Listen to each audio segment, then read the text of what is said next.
Hello guys, may pakikita ako sa inyo. Meron ako naisip na bagong paraan kahit baha, pwede kang magtanim ng talbos ng kamote. Tignan mo guys, na tumubo na siya oh. 1 week pa lang siya. Ayan.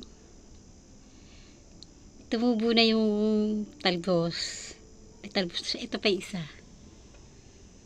Oh. See? Tumubo na siya.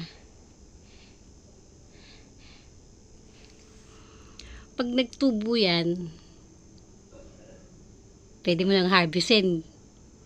Diyan ka na mismo mag-harvest. Yung isa, wala pa. Naglalabasan pa lang. Madali lang siyang gawin guys. Pwede ka na magtanim ng talbos ng kamote.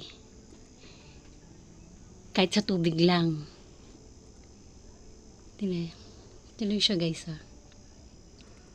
Ayun. Diba? Kukuha lang kayo ng mga pwedeng paglagyan. Para paugatan nyo muna sila. Pag nakaugat na yan, maglalabasan na yung talbos nyo sa ibabaw. Diba? Thank you for watching guys.